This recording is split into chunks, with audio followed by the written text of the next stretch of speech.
السلام عليكم ورحمة الله وبركاته. إن الحمد لله نحمده ونستعينه ونستغفره ونعوذ بالله من شرور أنفسنا ومن سيئات أعمالنا. من يهده الله فلا مضل له ومن يضلل فلا هادي له. وأشهد أن لا إله إلا الله وحده لا شريك له وأشهد أن محمدا عبده ورسوله. يا أيها الذين آمنوا اتقوا الله حق تقاته ولا تموتن إلا وأنتم مسلمون. يا أيها الناس اتقوا ربكم الذي خلقكم من نفس واحدة وخلق منها زوجها وبث منهما رجالا كثيرا ونساء واتقوا الله الذي تساءلون به والأرحام إن الله كان عليكم رقيبا. يا أيها الذين آمنوا اتقوا الله وقولوا قولا سديدا يصلح لكم أعمالكم ويغفر لكم ذنوبكم ومن يطع الله ورسوله فقد فاز فوزا عظيما. أما بعد فإن خير الكلام كلام الله عز وجل وخير الهدي هدي محمد صلى الله عليه وعلى آله وصحبه وسلم وشر الأمور محدثاتها فإن كل محدثة بدعة وكل بدعة ضلالة وكل ضلالة في النار. معاشر المسلمين Jamaah Masjid Istiqamah Sepaku Laut, Kampung Baru, Kota Balikpapan, yang semoga senantiasa mendapatkan barakah dan taufik dari Allah Subhanahu wa ta'ala. Alhamdulillah, pada malam hari ini Allah Tabaraka wa ta'ala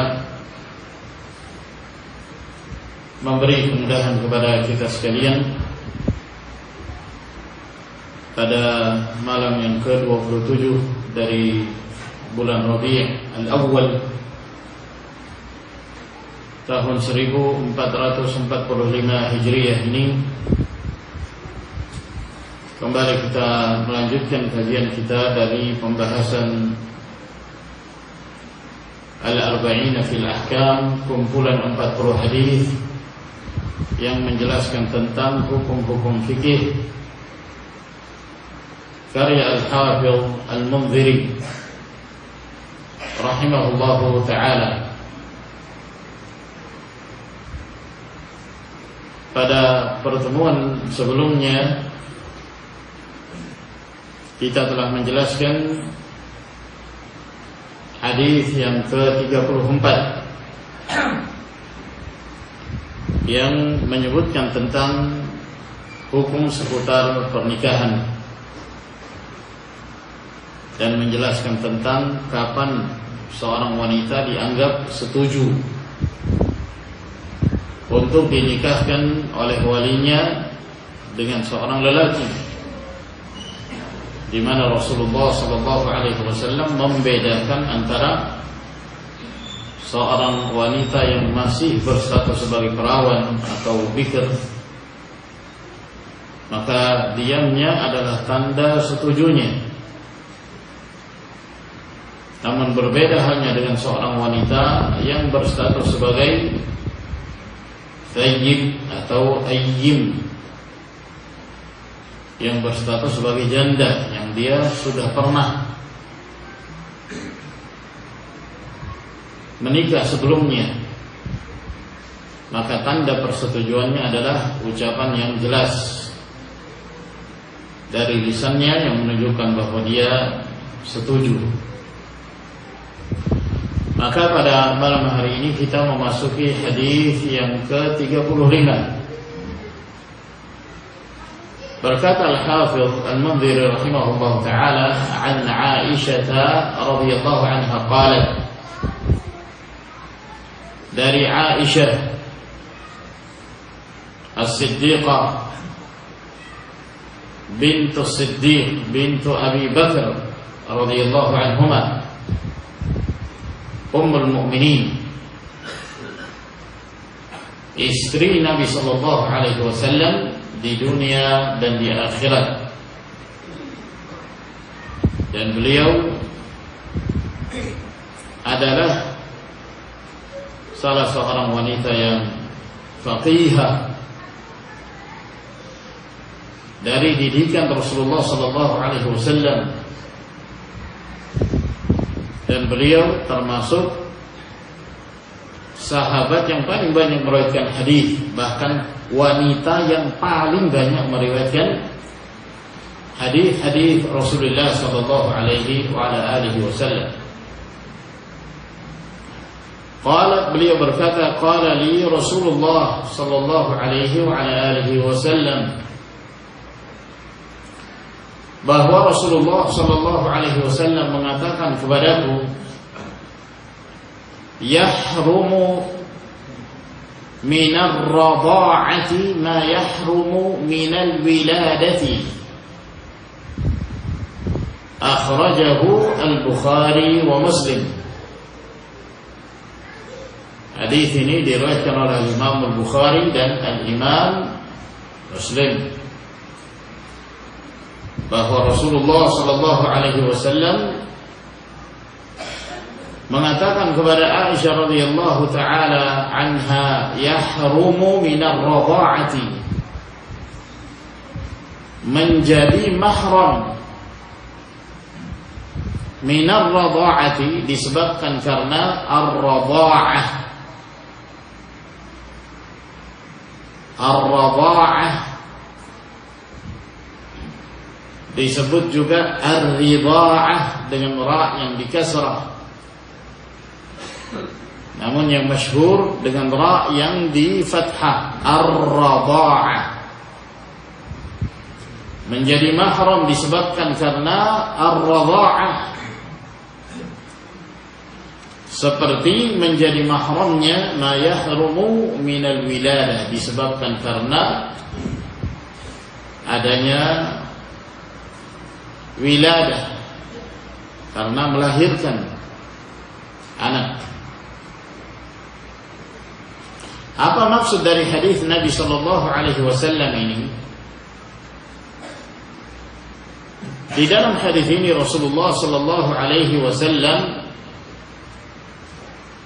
menjelaskan tentang hukum seputar mahram persusuan.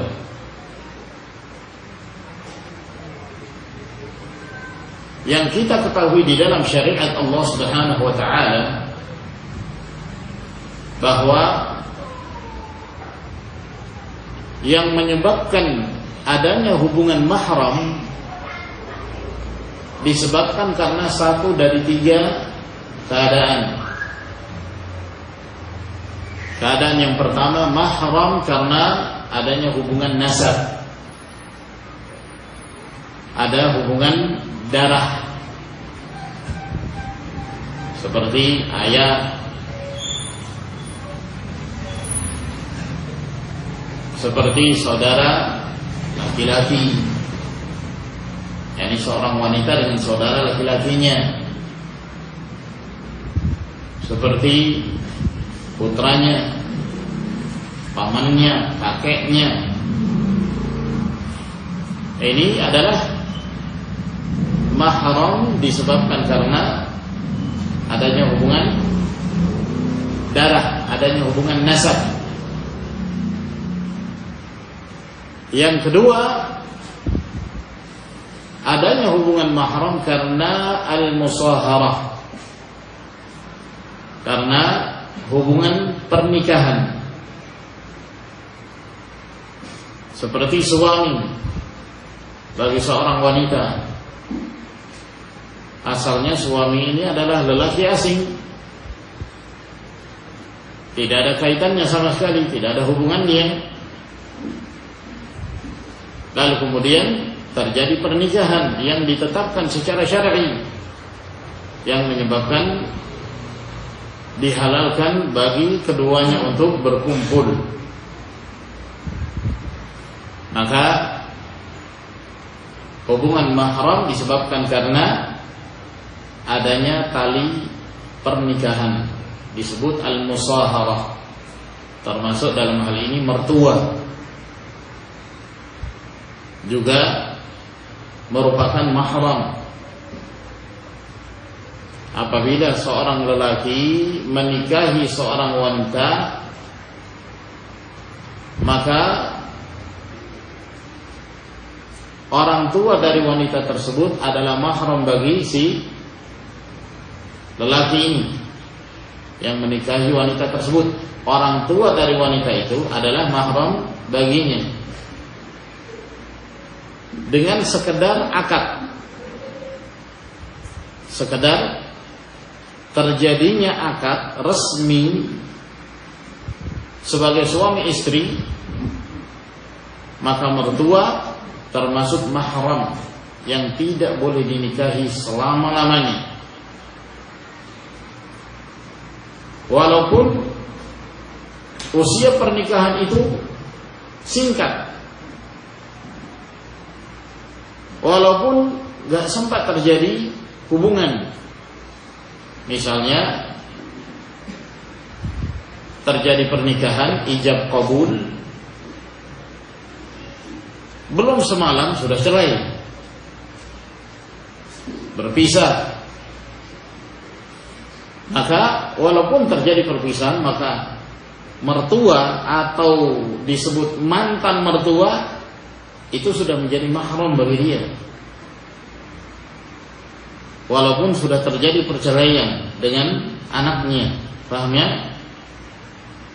Jadi jangan disangka bahwa kalau bercerai berarti putus pula hubungan mertua. Nah, itu sudah menjadi mahram. Engkau boleh berkhalwat dengannya, engkau boleh melakukan perjalanan safar dengannya, sudah menjadi mahram.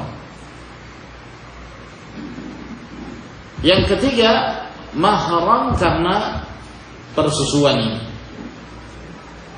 Nah, inilah yang disebutkan di dalam hadis yang menjadi pembahasan kita, bahwa Rasulullah sallallahu alaihi wasallam bersabda, "Yahrumu minar radha'ah." Menjadi mahram karena adanya ar-radha'ah, karena adanya persusuan. Ar-radha'ah dalam bahasa Arab makna asalnya adalah massul laban minat thadi, menghisap air susu dari payudara. Itu asal makna dari ar-radha'ah.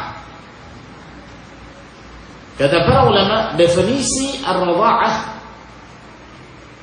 yaitu memasukkan air susu seorang wanita ke dalam tubuh anak kecil yang berusia di bawah 2 tahun dalam hitungan tahun Hijriyah. Sekali lagi, perhatikan definisi ini, karena ini nanti akan berkaitan dengan hukum-hukumnya. Yang dimaksud dengan persusuan adalah memasukkan air susu seorang wanita ke dalam tubuh seorang anak kecil yang berusia di bawah 2 tahun. Yang berusia di bawah 2 tahun. Ini yang dimaksud persusuan atau menyusui. Kata Nabi sallallahu alaihi wasallam, "Yahrumu minar radha'ati", menjadi mahram disebabkan karena menyusui, "ma yahrumu minal wiladah", sebagaimana menjadi mahram karena adanya hubungan lahiran. yaitu hubungan nasab. Hadis ini ma'asyiral muslimin rahimakumullah merupakan hadis yang sahih, yang sangat jelas sekali menunjukkan bahwa termasuk di antara yang menyebabkan adanya hubungan mahram adalah karena persusuan.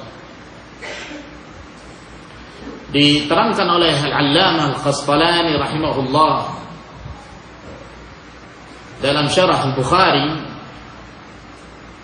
kata beliau, wa fil hadithi dalilun ala anna ar-radha' yanshurul hurmah. Dalam hadis ini terdapat dalil yang menunjukkan bahwa menyusui ini menyebabkan yanshur al-hurmah, menyebabkan menyebarnya hubungan mahram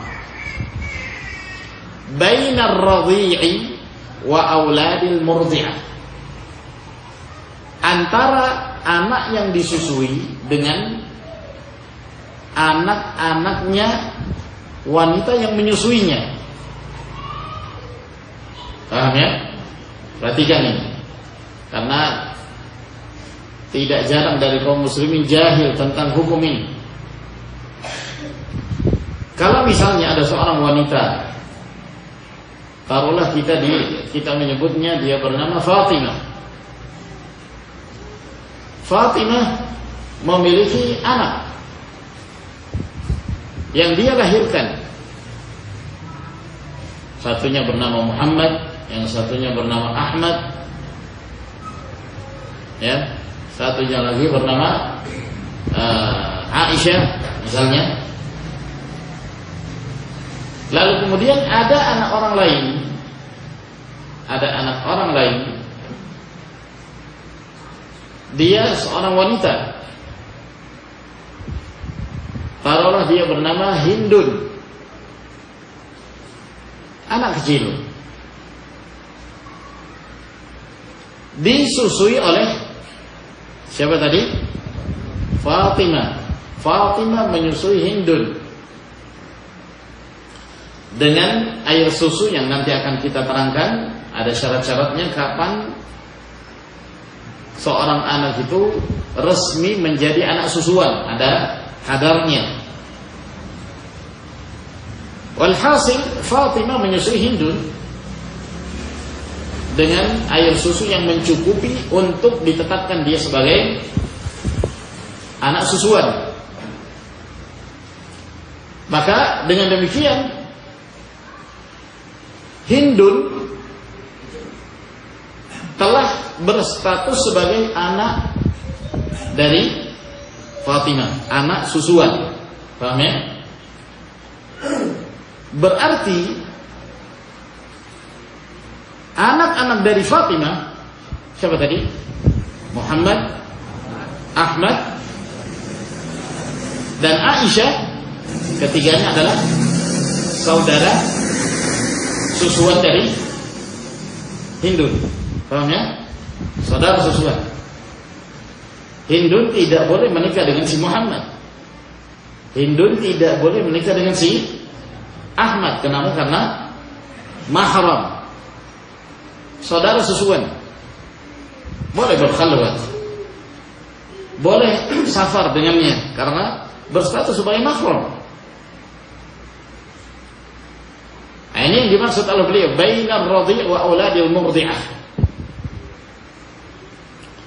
Fayahrumu 'alaiha huwa wa yahrumu 'alaiha furu'uhu minan nasabi war radha'.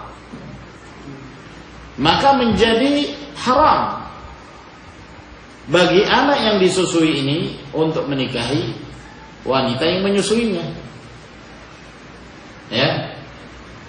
Sehingga menjadi haram pula, ya.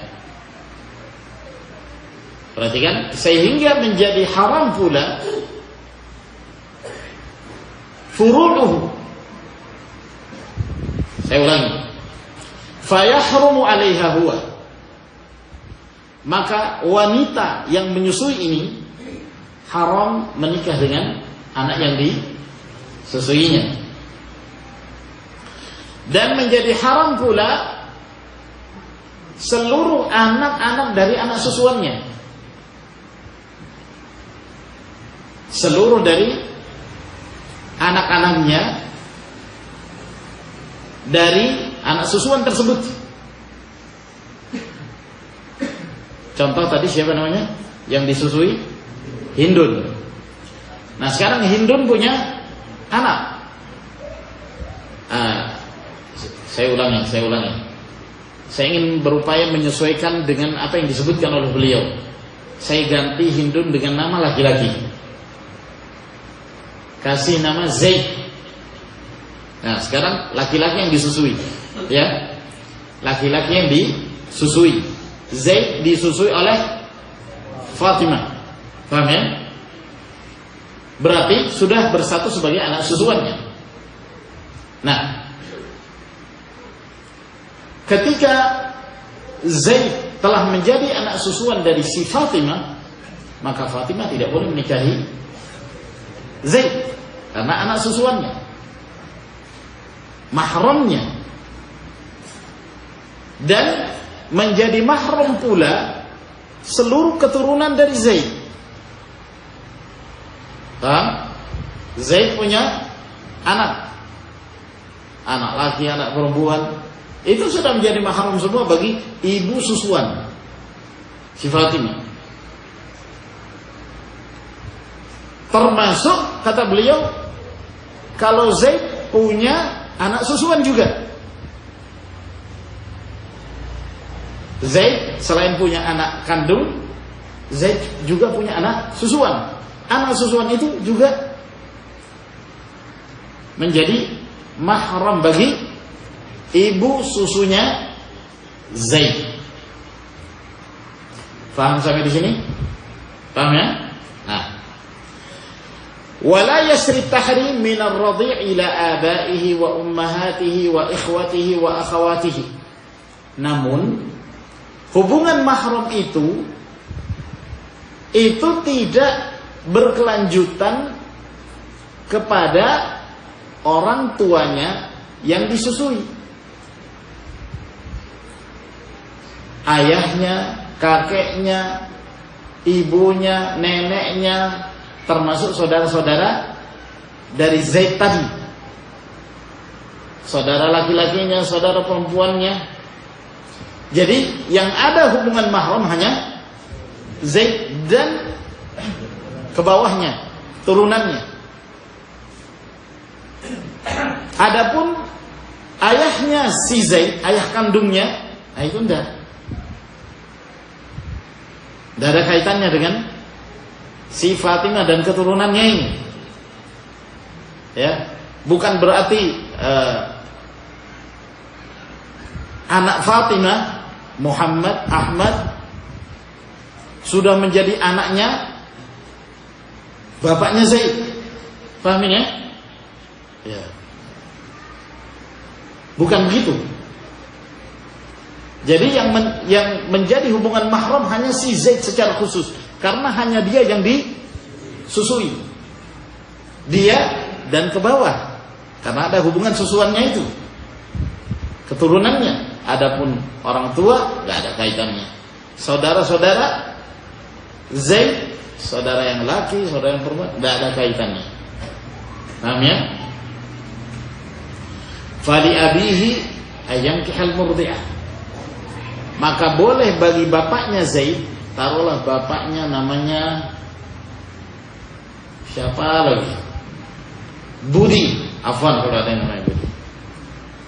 Bapaknya Zaid Budi. Boleh nggak Budi menikahi Fatimah? Hah? Boleh. Boleh. Karena nggak ada hubungan sama sekali. Ini kata beliau, fali abihi ayyantihal murdi'ah.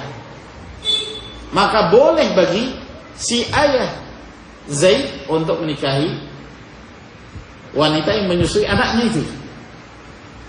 Ya, kalau misalnya status dia sebagai janda, ya, yang sudah tidak punya suami.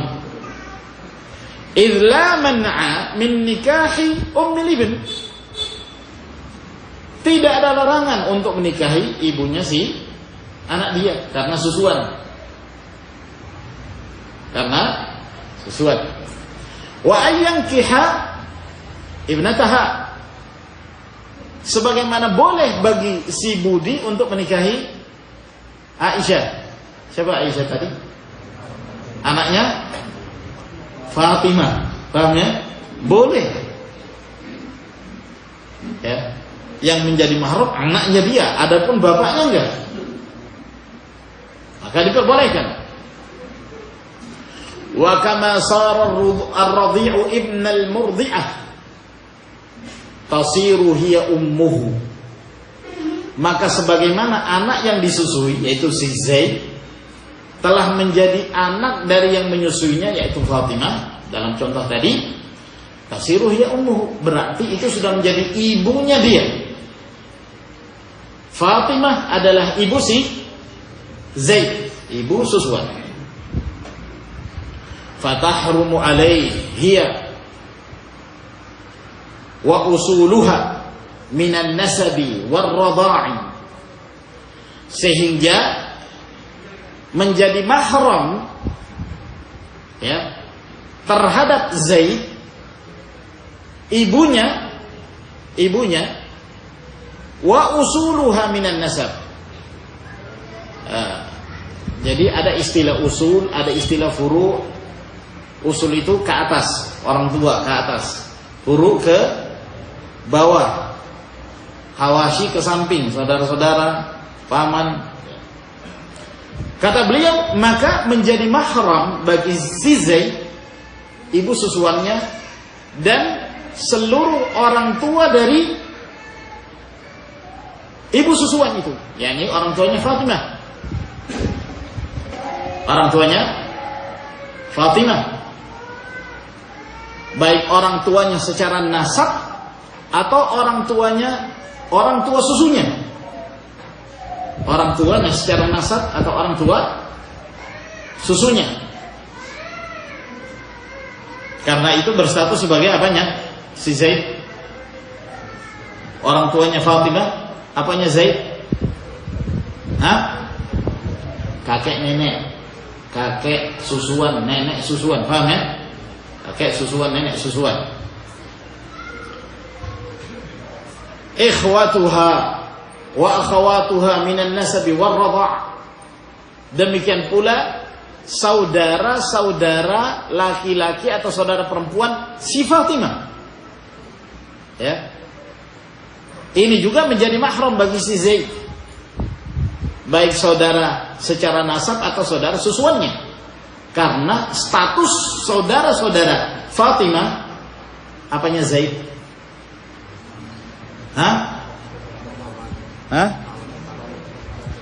Apa? Iya, paman atau tante, bibi, khalah. Statusnya seperti khal, yaitu paman dari ibu, karena itu ibu susuannya, atau khalatun, bibi dari ibu susuan. Paham ya sampai di sini ya? Wa intharul laban min hamlin min zaujin, dan apabila air susu dari si Fatimah ini, ya, karena dia dalam keadaan memiliki anak, biasanya seorang wanita punya air susu karena punya anak, ya kan?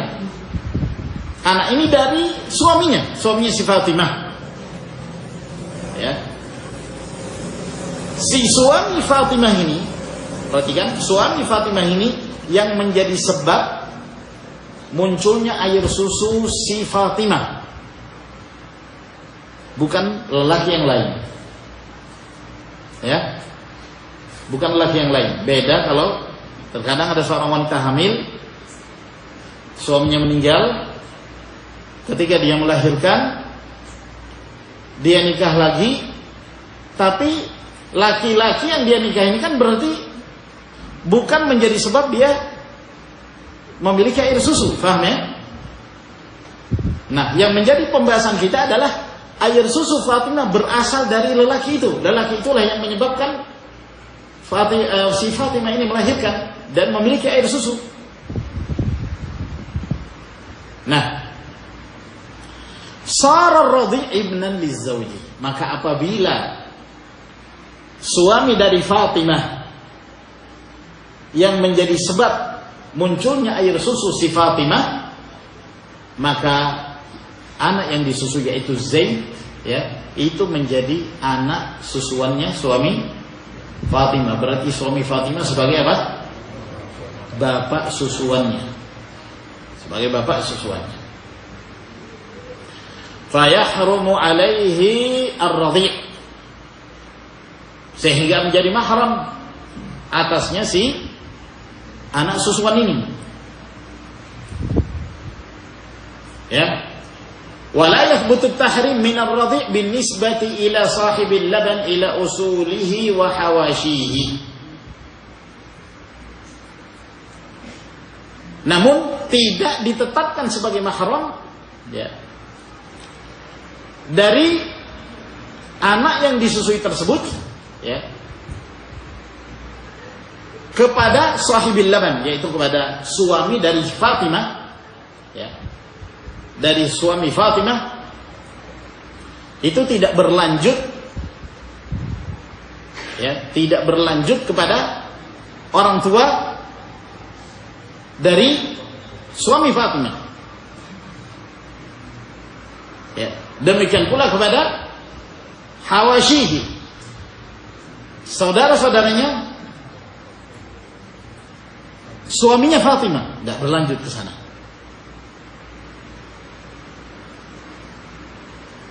Ya.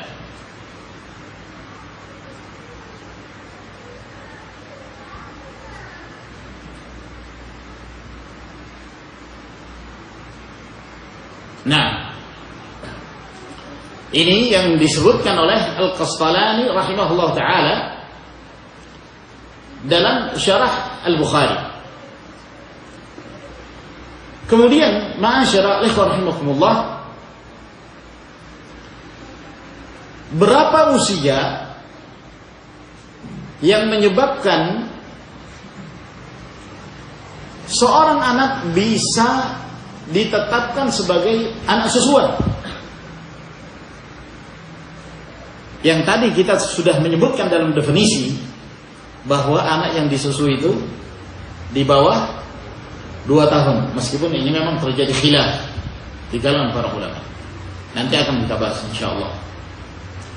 Namun yang sahih dari pendapat para ulama bahwa anak yang dia bisa ditetapkan sebagai anak susuan bagi seorang wanita yang menyusuinya apabila anak itu memang masih merupakan anak yang masih membutuhkan ASI, yaitu di usia di bawah 2 tahun. Yang ini adalah merupakan usia yang biasanya seorang anak masih disusui oleh ibunya. Adapun lebih dari itu, kata para ulama, tidak teranggap. Abu Yusuf, murid Abu Hanifah, demikian pula Muhammad bin Al-Hasan Al-Syaibani, Sufyan Al-Thawri, Al-Hasan bin Hayy, dan Al-Imam Syafi'i rahimahumullah, mereka mengatakan yuharrimu ma kana fil haulain. Ya, yang menjadi mahram kalau dia masih di usia 2 tahun ke bawah. 2 tahun ke bawah. Kata Imam Ahmad, Ishaq dan Abu Thawr, la radha'a ba'da al-haulain. Tidak ada atau tidak dianggap sebagai anak susuan kalau sudah melewati 2 tahun. Demikian pula yang disebutkan oleh Ibnul Qayyim rahimahullah, dan beliau meriwayatkan dari beberapa sahabat, dari Umar, beliau menyebutkan dari Umar bin Khattab, dari Ibnu Mas'ud, dari Abu Hurairah, dari Ibnu Abbas, dari Abdullah bin Umar, dan juga diriwayatkan dari Sa'id bin Musayyab, dari Asy-Sya'bi, dari Ibnu Syuburmah dan yang lainnya. Dan ini adalah pendapat mayoritas para ulama. Batasnya 2 tahun. Dalilnya firman Allah Subhanahu wa taala dalam surat Al-Baqarah, wal walidatu yurdi'na auladahunna haulaini kamilain, bahwa para ibu mereka menyusui anak mereka haulaini kamilain, 2 tahun sempurna. 2 tahun sempurna. Inilah yang menjadikan ditetapkannya anak susuan selama anak itu di usia 2 tahun ke bawah. Demikian pula dalam hadis yang diriwayatkan oleh At-Tirmidzi dan An-Nasa'i dari hadis Ummu Salamah, kata Nabi sallallahu alaihi wasallam, la yuharrimu min ar-radha'ati illa ma fataqa al-am'a fi al-thadi wa kana qabla al-fitam. Tidak menjadikan mahram karena menyusui kecuali ma fataqa al-am'a, kecuali apabila air susu tersebut memecahkan al-am'a, yang maksudnya dia masuk ke dalam usus. Ma fataqal am'a, masuk ke dalam usus, artinya air susu itu memang merupakan asupan utama dari anak tersebut sebelum anak itu disapi. Sebelum anak tersebut disapi. Demikian pula yang disebutkan oleh Ibnu Abbas, la radha'a illa ma kana fil haulain. Tidak ditetapkan persusuan kecuali di usia 2 tahun ke bawah. Jadi dari sini menerangkan kepada kita, ma'asyiral ikhwah rahimakumullah, lebih dari 2 tahun sudah tidak teranggap. Anak usia 5 tahun sudah enggak teranggap. Ada yang bertanya, gimana kalau seorang suami meminum ASI dari istrinya?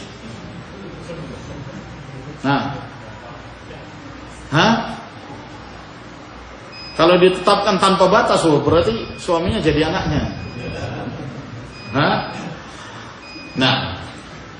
Namun tidak teranggap. Tidak lagi teranggap karena itu bukan asupan suami. Ya, ini banyak ditanyakan tentang hal ini.